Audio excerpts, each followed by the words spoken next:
All right. Standard. Okay, so welcome everyone to this month's members call for commuters.org. I'm so excited to have everyone here today for the call. And our theme for today's call is all about improving your marketing strategy for 2022. So this is our very global virtual team at commuters.org. Just to give a really brief introduction, we're an organization of impact leaders focused on bringing others together to create sustainable impact. So that can look like event organizers, accelerator programs, training, coaching, leadership type of programs, universities, large foundations, corporations, you name it. If you are in the business of bringing others together to create sustainable impact, this is the community and space for you. So welcome to all of our members and welcome to some of our newest members. I need to add a couple more here because we've had a couple of people and organizations join us this month, but just to give a little shout out to some of our newest members. Some upcoming calls that we have, we're going to have a tea and coffee connection series led by Derek, who is a fellow member. This will be a slight experiment that we have going on for 3 months. So once a month, he's going to create space just for people to informally come together and connect. So the first one we're having is on March 7th at 10 a.m. Eastern.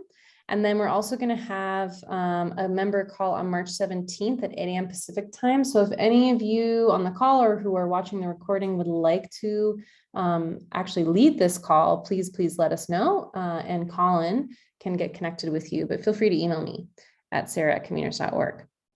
So our agenda really quickly today, this is our sort of quick welcome. We're going to do a community connection, maybe a little bit shorter depending on the number of people who join us. There's Joshua, and then we'll do really quick updates, and then the rest of the time will be spent with our guest Spark discussion dialogue presentation.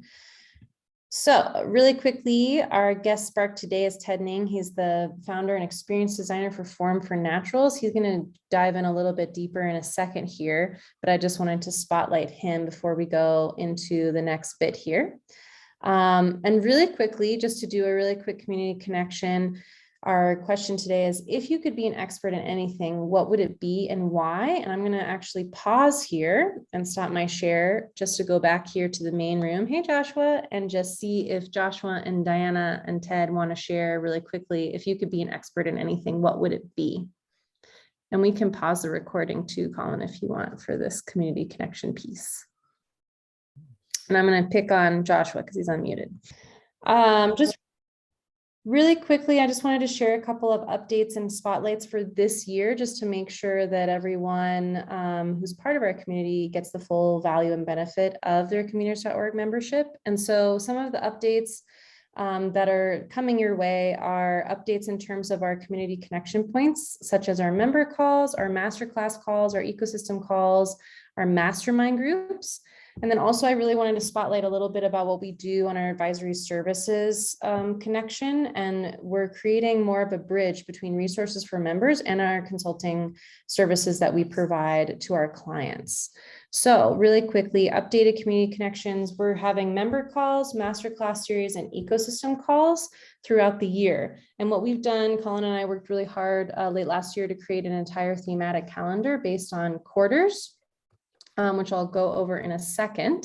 But member calls will be once a month. We're trying to put all of our calls close to like the same time every day as early as possible for members like Diana who are in other parts of the world that it's really hard to join otherwise. So that's why we've shifted from 1 p.m. to 8 a.m. Pacific.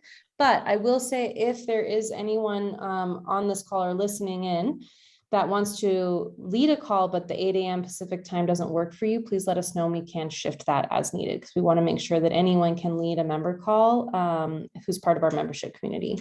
And same with the masterclass series, which are 90-minute working group sessions with a focus on our entrepreneur support organization audience, or ESO audience. These are free for members, $20 per person per class for non-members. And then our ecosystem calls are once a quarter, 90 minutes to 2 hours, depending on the topic of focus. So if you and another member or another organization outside of the membership community are interested in leading an ecosystem call on a specific topic, please feel free to contact myself or Colin.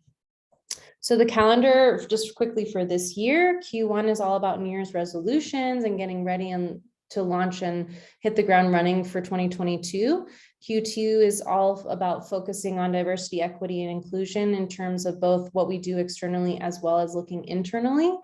Q3 is, we call it summer wellness. So getting ready before the next big peak in the convening calendar. How do we really look at taking care of ourselves, taking care of our teams, and looking inward more and focusing on wellness. And then Q4 is all about New Year's end of year and reflections. So looking back at 2022, what went well, what were the challenges, what do we want to celebrate? Mastermind groups are another thing that we're going to be promoting and really stewarding again this year. This is an experiment we tried last year for a 6-month period. So these are groups that get together once a month. The same group of people get together every single month around a specific topic or theme. One person in the group brings a specific challenge or question to the group. The rest of the group listens. And then at the end, the rest of the group sort of ideates, gives their feedback, expertise, their opinions, ideas. And then someone else in the group brings a challenge or question and organizes the next meeting. So these are 100% peer-led. These topics were actually created by the membership community. We have a new group that's been proposed all around entrepreneur support organization.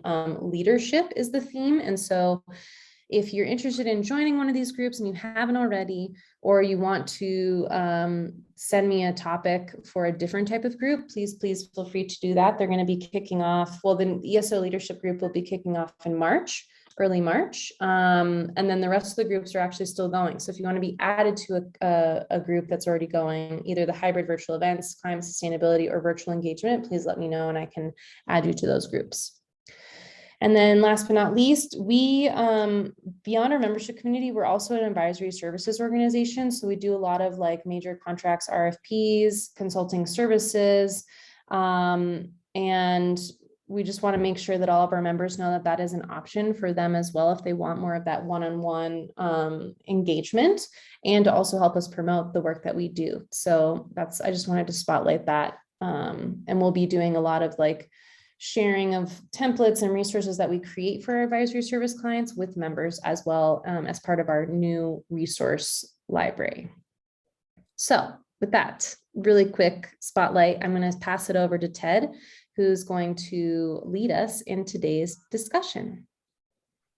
Awesome. Thanks, Sarah. Appreciate that.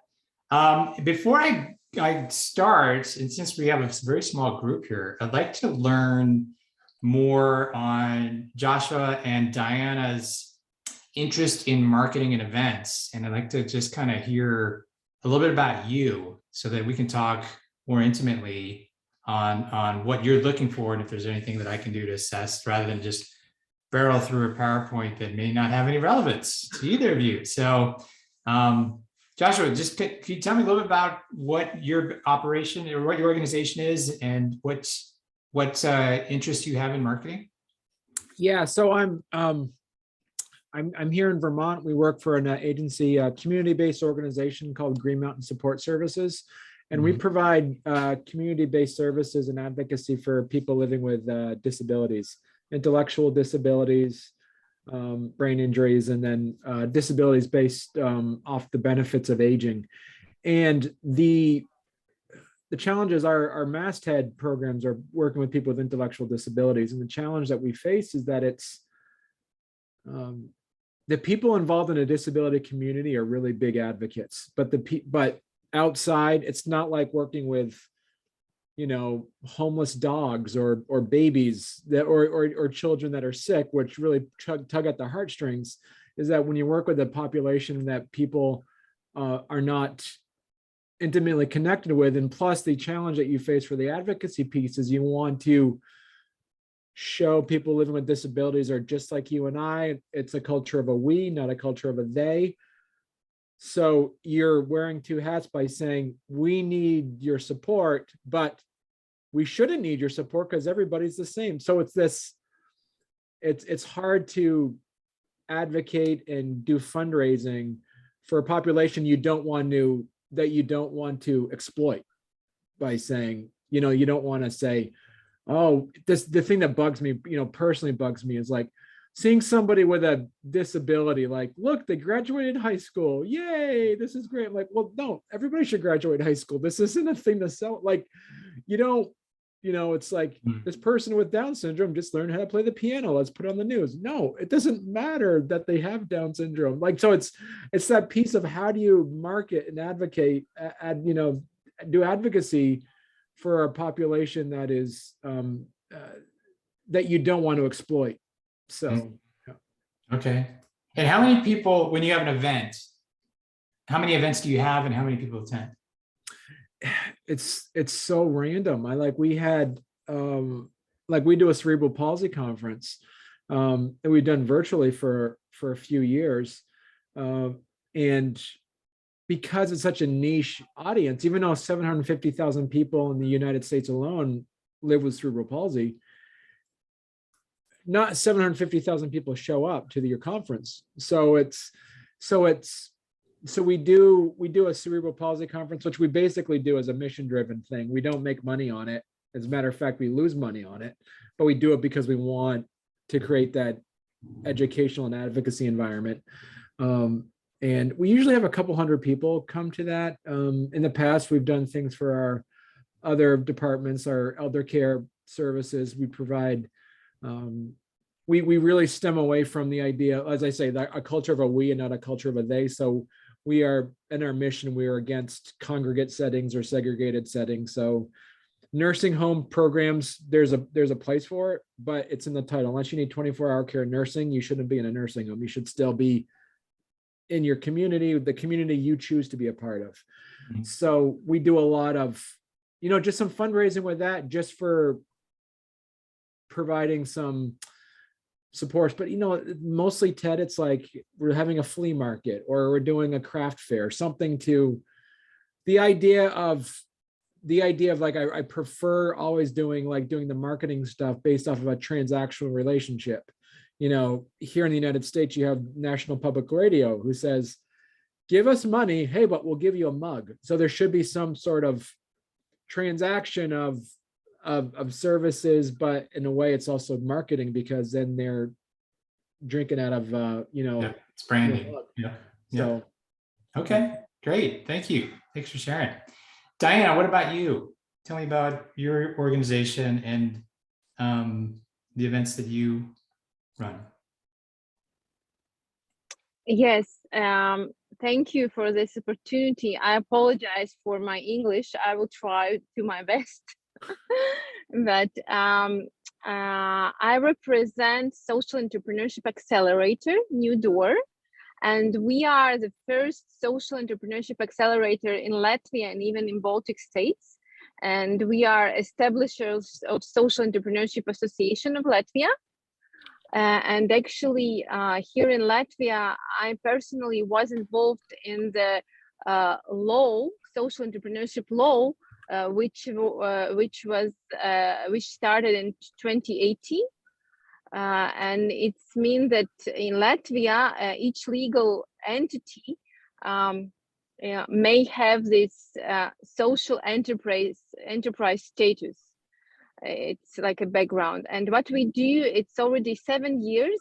We do social entrepreneurship accelerators for Latvian individuals and companies who, which are doing social responsible business for their communities.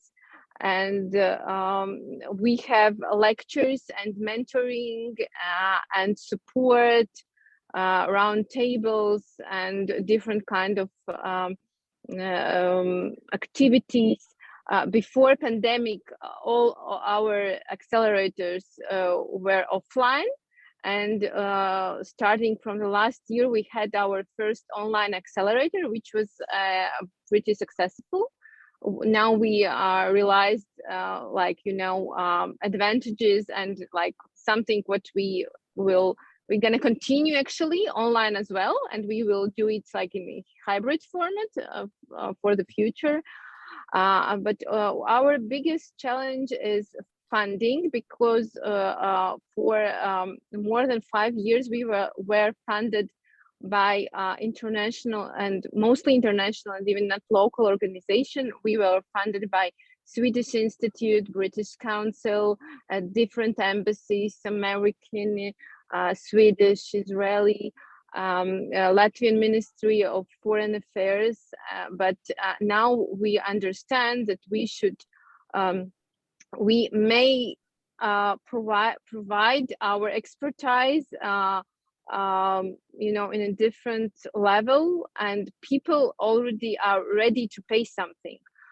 Social entrepreneurs in Latvia are still in a level when they are not real startups.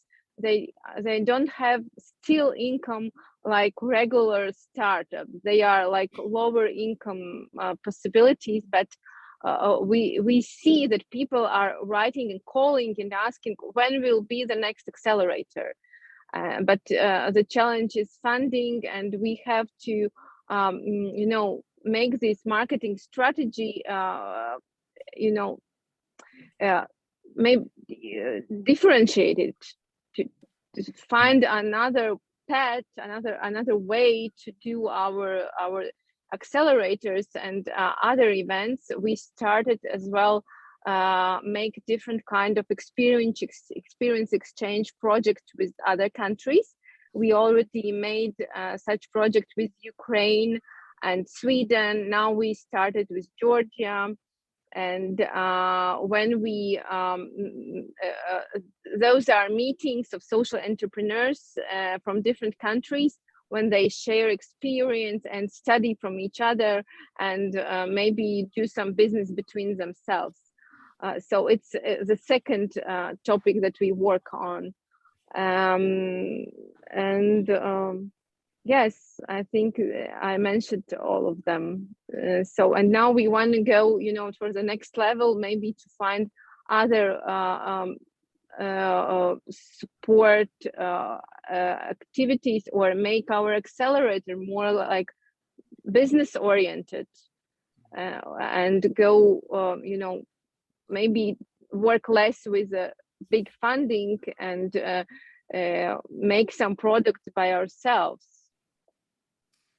Okay, great. Thank you. Yeah, thanks, Diana. So what I'm hearing from both of you is issues, like Joshua, what I'm hearing is how do you meet people where they're at and do a better job storytelling on the nature of your goals is what I'm translating that as, or the initiatives that you want people to understand and then also support. And then with Diana, what I'm hearing you say is that you're looking for ways to attain more funding from other avenues, other channels than what you have traditionally. Could you both please put your websites in the chat? That'd be great, just to check that out. That'd be awesome. So I guess with those are kind of a little bit different than what I was going to talk about in a sense, but kind of not. So, I mean, they are and they aren't. I mean, it's all about, you know, marketing is really, we're all trying to market and sell pretty much all the time in our lives. So whether or not we know it, you've got to, you know, convince your children to do something, and you've got to like pitch your reasons. If you've got something, you know, you've got a budget, you need to have that approved. You need to convince stakeholders that that is something that needs to happen. So those are some of the things I think that are important to see and hear. Let me just check out your websites here. Okay. I'm looking at GMSSI. Okay.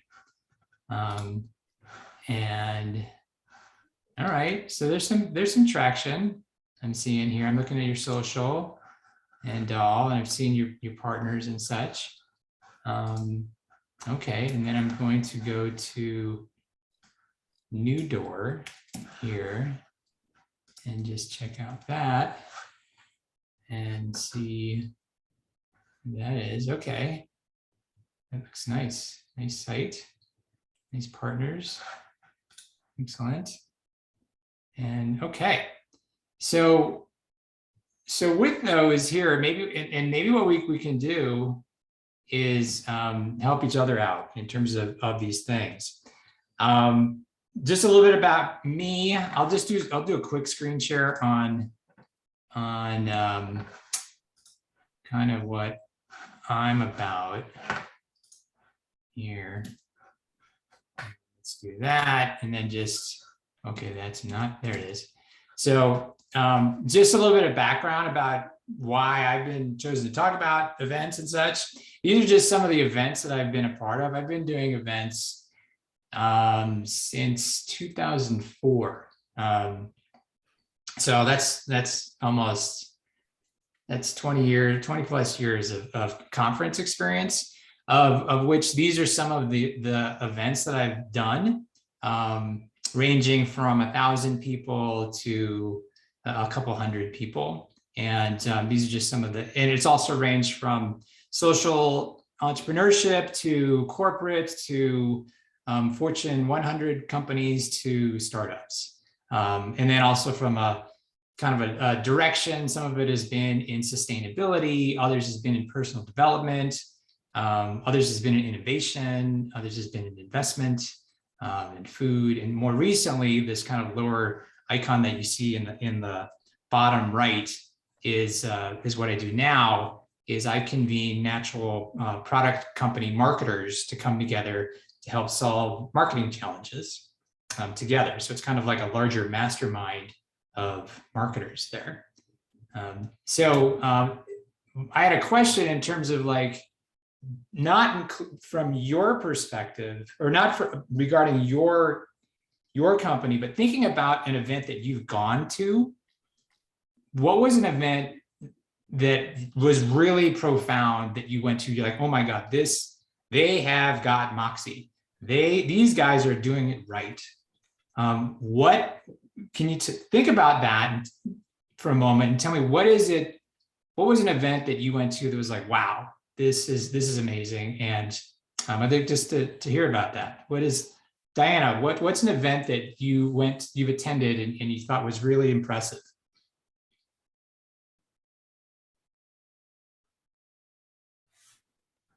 I'm sorry, event in the past, you mean? Yeah, like a conference. Yeah, actually, I was so lucky, and I was invited last year in November, after almost 2 years of being in the same country, or 1 year and a half. I was invited in Ukraine in an international social entrepreneurship conference, and where I met people from all over the Europe and even from US. So it was really excited event, and I met a lot of social entrepreneurs. And Ukraine is the country which has those. Now we know the political problems and economical problems, and when I see people who are doing such projects there in Ukraine, it's amazing. It's such amazing things. And we have partner, actually New Door Latvia. We helped Ukrainian social entrepreneurship accelerator C-Lab establish themselves like 5 years ago. We have common projects, and we see how they grow and how they do things there. It's amazing. I was really inspired by this event there. That's great. That's great. Joshua, how about you? As you brought that up, a couple things. I've never been to an actual event where I was like blown away, like, wow, how did they do that?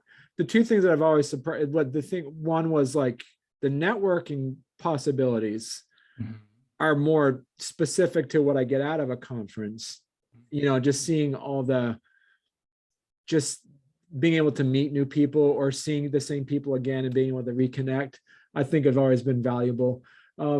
But the thing that always surprised me is like, where did they get all these sponsors? Like, I don't understand how they were able to get all these sponsors to come. Like, so those are the things that have been surprising me is that the actual setup of things have been fairly generic. I've never seen, like fireworks or like a tiger show up. I mean, I've never seen anything that like surprised me, but I mean, but it was the things that I've always gotten good things about was the networking possibilities of meeting the other folks, and then also the actual and just like, what are they doing that we're not? How can they get all these big sponsors showing up? And and we can't even get a mattress salesperson to show up to sell mattresses. Like, I'm like,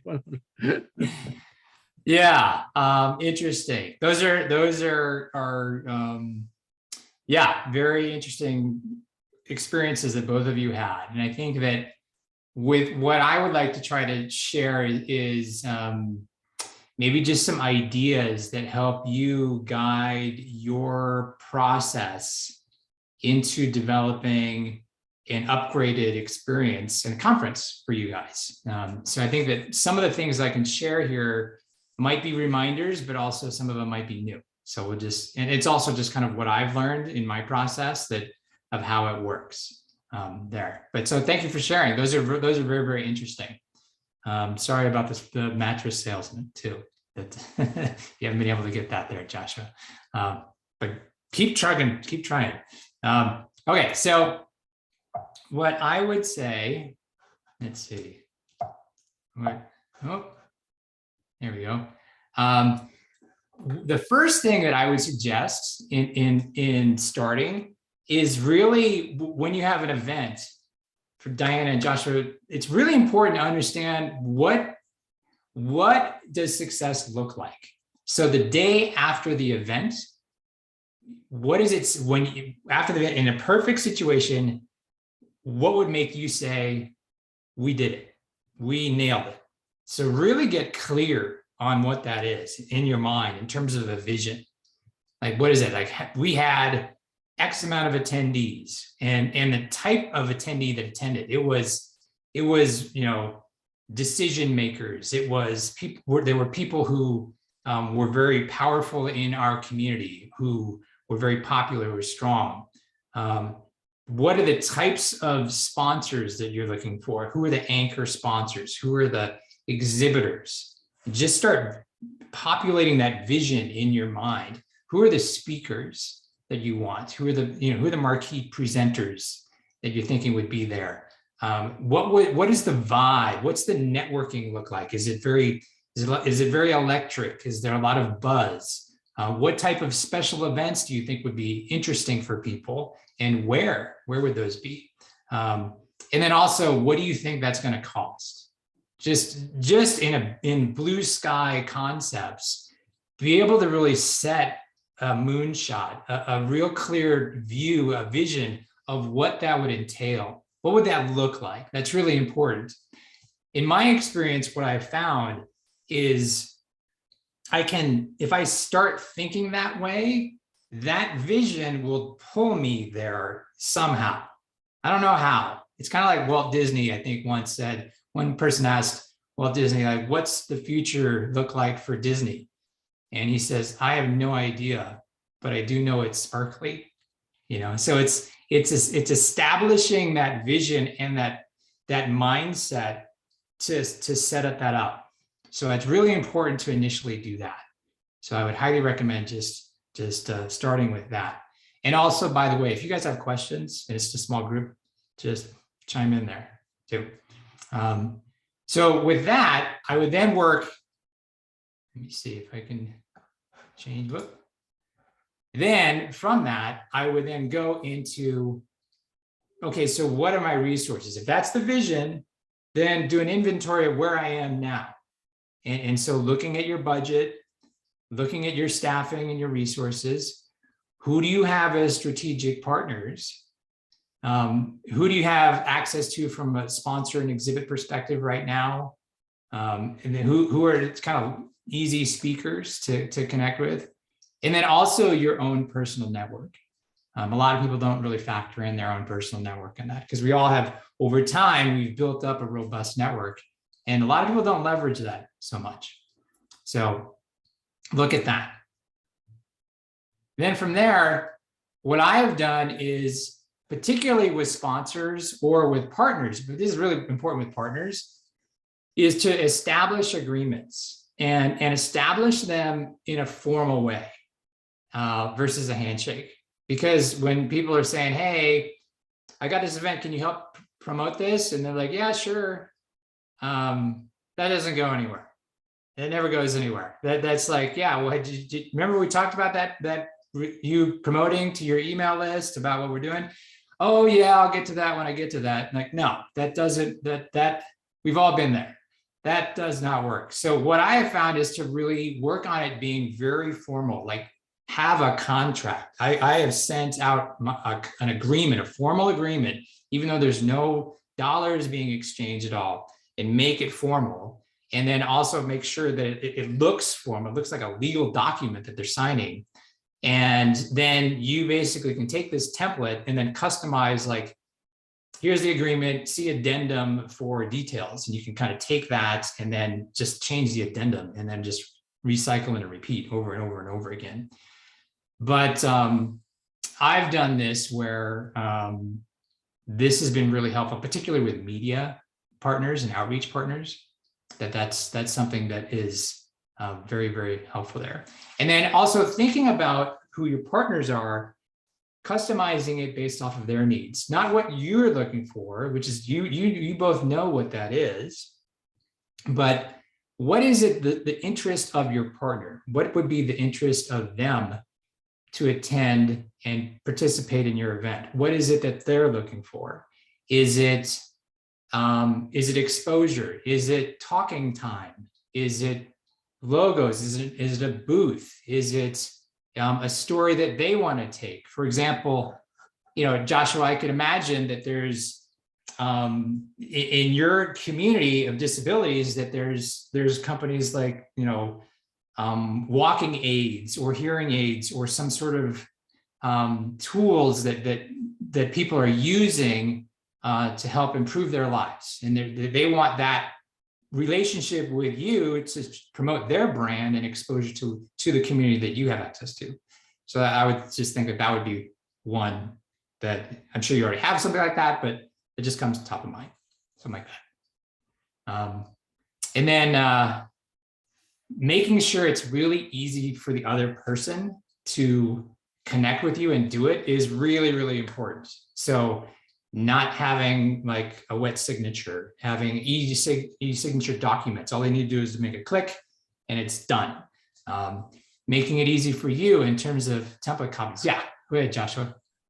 Yeah, so I mean, one of the aspects that I know it's weird that we're all in our own professional circles, which depending on what you're doing is either large or small, but either way, it's still the same neighborhood. So I know that when we've set up like writing up agreements, like those formal agreements is like as you're saying, it's like it's for mutually understood expectations, not necessarily for litigious purposes, because you want to work with them again, or you can kind of, you don't want to create any animosity among your network. So excellent point, because if they have expectations coming into an event saying, hey, where's my booth, and you're saying, well, that wasn't in our agreement here, so and you have something that's written, that's official, that you both signed, that can validate that versus a he said, she said kind of thing.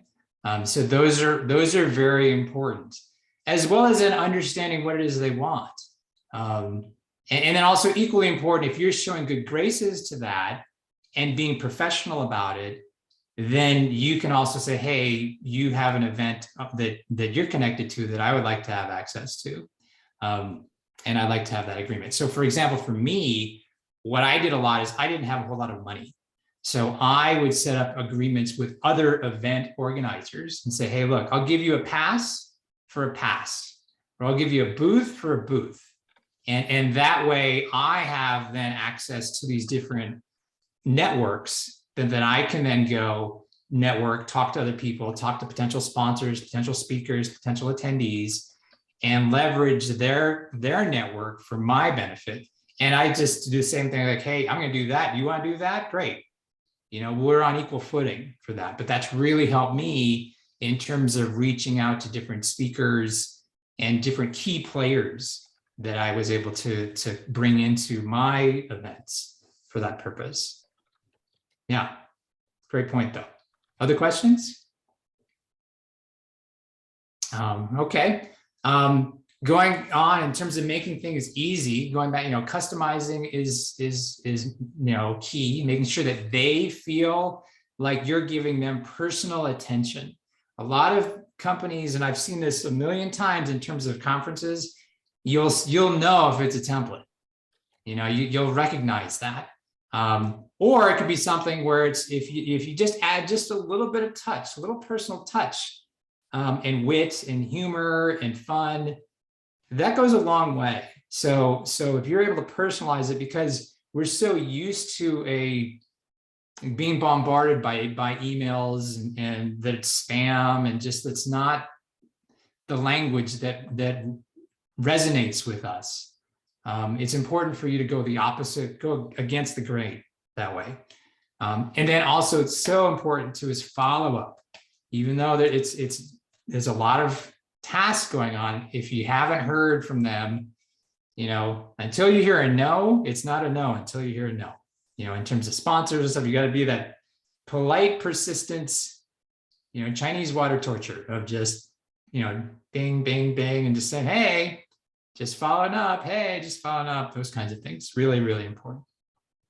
The other thing is once you've established that vision and you have an event, establish your timeline from your date and work backwards from that in terms of like, okay, here's our conference.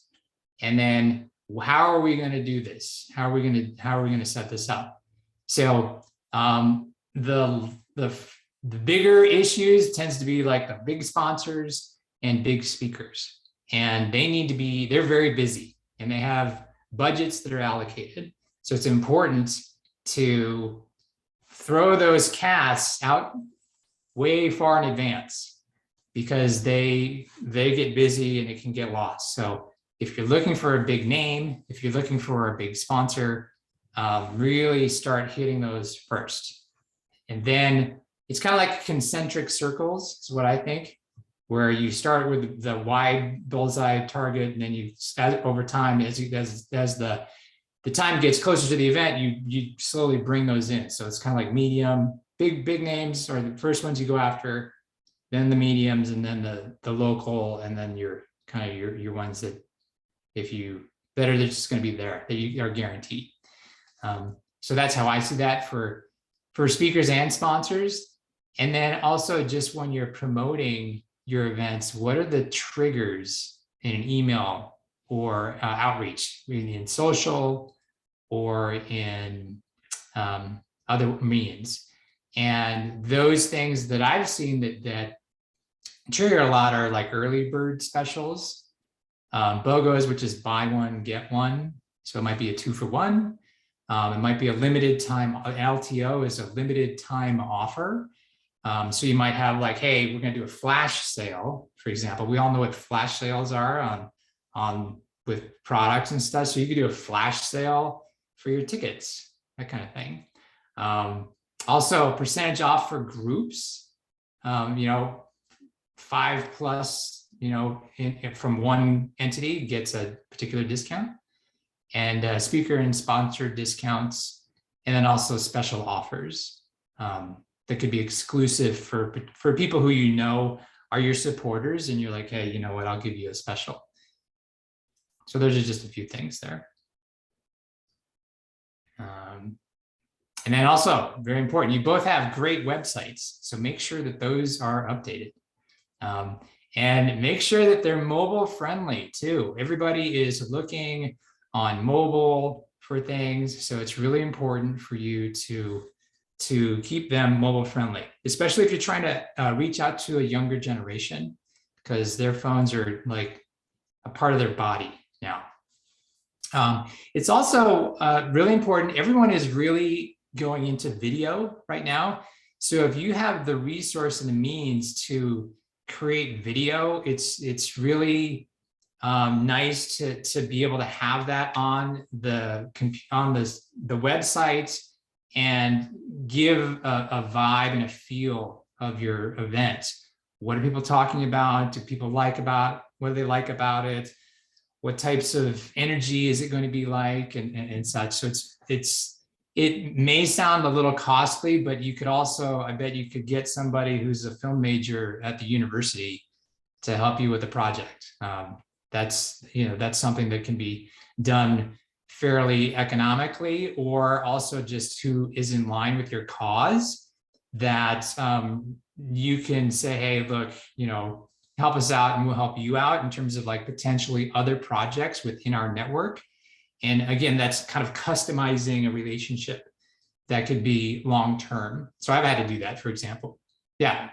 Go ahead, Joshua. Yeah. So one point, like you brought up, my I learned a lot from my wife. She has a YouTube channel and she's like doing Instagram stuff all the time. And there's a really good, I don't know if you've ever heard of canva.com. Yeah. You can just make, it's not like it was like 10 years ago where you'd have to hire like right. Exactly. You just get your own phone out and make your own. I mean, it's the tools are so easy right now. Right. It's great. And also, if you have somebody in the network who really enjoys photography, like get them to like take pictures of the event. And it's really, because then that's another way, even though it's still it's not as good as video, but it still provides that the look and feel and vibe, and taking shots of people shaking hands, taking shots of people smiling, taking shots, just so it shows, again, it's this aspirational energy aspects that people are looking for to go to an event and go, oh, okay, that place looks interesting, I want to go to that. And then if you have sponsors, making sure that you're representing them well on the website and such. And then another thing too that I found is, if you have particular speakers who you think are really well known in the space, ask them to just do a 30 seconds little, like, say, hey, look, I'm excited to go to the accelerator in Latvia. I really hope that you'll be there. I'm looking forward to it. I'm going to talk about XYZ. Please join me. And there's enough there, they can just record it on their computer. And then that's an opportunity to send something unique out to your network and say, oh, and then other people can go, oh, okay, that's interesting. And then you can also track whether or not people are engaging with that. So that's another thing. Then here is also like outreach media. So with email, make sure you don't abuse it. I mean, that's our bread and butter, is our email list, but don't hammer it. That's not what people like. They don't like this. And I've just seen too many events just try to shove a registration down my throat in terms of like trying to get my attention. Having something witty, not just standard and official, but having a topic, a captivating topic, even just saying like, what did I do recently? I did a newsletter, and it was like just, hey, just checking, or just saying, just something really just like in a language that people talk versus email. It's a different way, and it's a surprise. People are like, huh? And then they're going to check on that. So sorry, Ted, one of the things that I've learned is like marketing 101, it takes 7 times to hear something before you start to pay attention. So where is that point where you're talking about is like, email, don't abuse it, but then how many times do, as you say, a no is keep going until you hear a no, or like, so there's, what would be how many emails would you say? Because the other thing too, and I've noticed that one of the mistakes that I've seen a lot is the most successful I've seen those constant contact things is when people send an email out at like 4 o'clock in the morning. But I've seen people who send out, and it's like, don't send, this is the thing that I've been told, don't send emails out at 4 o'clock on a Friday. Nobody's reading emails Friday afternoon. So is there also a good time that you would suggest to say, if you're going to do the email marketing, here are some prime times to do it? Yeah, the last time I checked, it was Tuesday and Thursday between 8 and 10 Hmm. in the morning. I think that's kind of, if you did a search, even in like optimal times to send out email campaigns, Yeah. there's something on Google, I'm sure there's a bunch of Okay. different stats. But I think to your point, yes, it takes a ton of different hits for people to actually finally pay attention. But what my point is what type of hit? Right. How is the language being associated? And what I've found has been successful for campaigns, whether it's events or for brands, is that there's wit associated with that touch. Right. So that it's distinct and it's not just the standard template of a corporate speak or a conference speak of an event. If you can come at it with something that's really unique and depending also on the nature of the event itself, what some of the language that's understood, but also you think will evoke curiosity. I think that's the biggest thing. It's what's kind of curious. What would it be? What would it take for you to be curious if it was in your inbox? Those kinds of things. Kind of like like look who's coming are you is that I put on the second bullet point. One thing that I've done is, which was quite successful at an event, is I laid out all of not the names of the people who are coming, but the companies or the associations of who is coming, so that people could see, oh, okay, those are the types of companies or groups that I want to network with, and I can see those, and I would put that as a list. That was really helpful for a lot of folks too. Number one, they wanted to see who they're going to associate with. Number two, they're not the first one to join. So, and I can kind of pad it with my partners that I have my agreements with, so I can make it look like it's a little bit bigger than it officially is in a sense. So I could say all of my different nonprofit and my media partners are all going to be there, and my different associations and such. So then it looks like I've got a really robust space, which ultimately you will.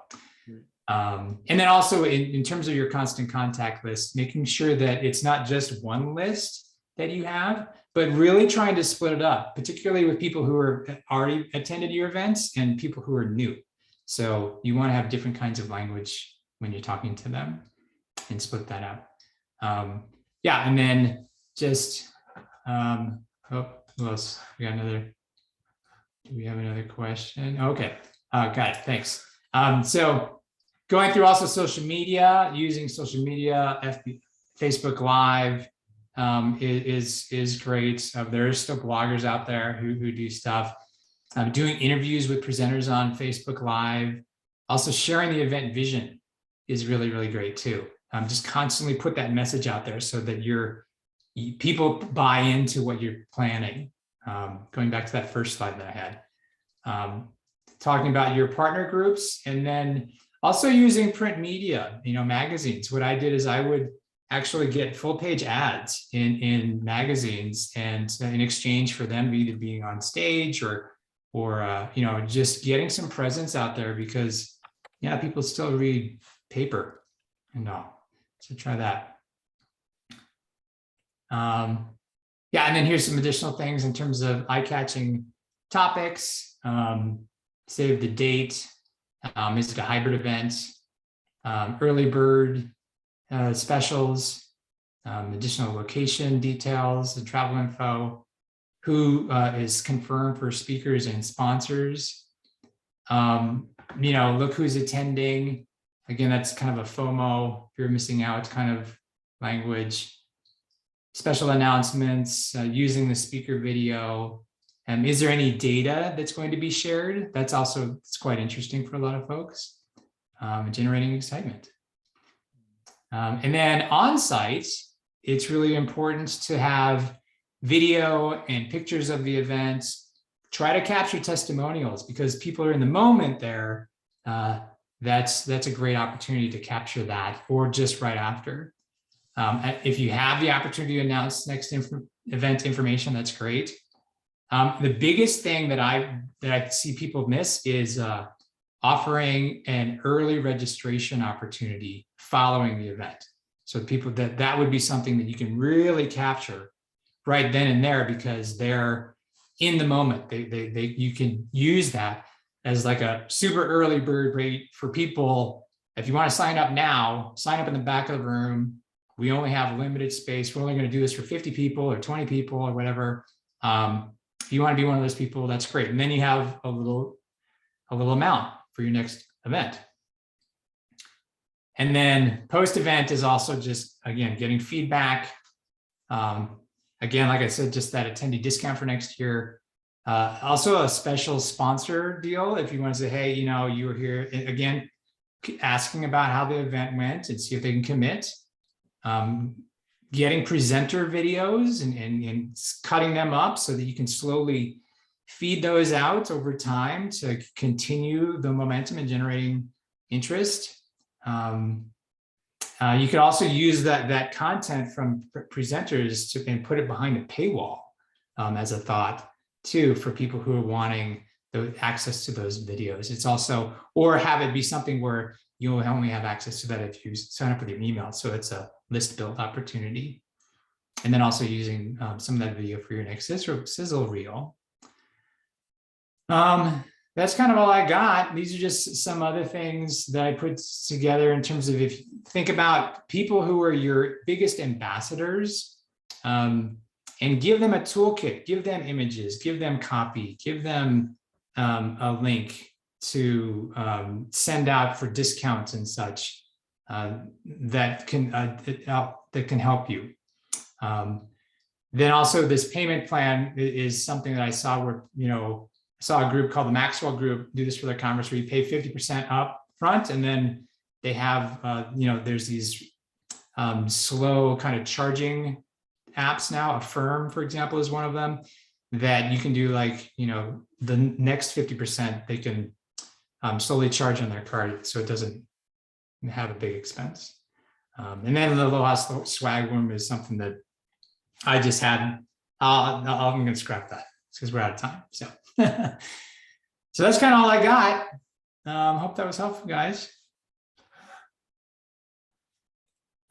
That's it. Cool. So I know, Awesome. yeah, hopefully there's some insights in there for you. Definitely. That was a lot of information. That was super helpful. Thank you so much, Ted. And we're a little over time, so I'm just going to say thank you to everyone who was able to participate today. And yeah, please let us know if you want to connect with Ted one-on-one. We're all members here, so that's part of the membership community and benefits. And hope you guys have a great rest of your day and week. Yeah, I put my also real quickly, I put my email in the chat there. So Awesome. if you want to follow up on anything, but best of luck, Diana and Joshua, with your events. And yeah, if you have any questions, feel free to reach out.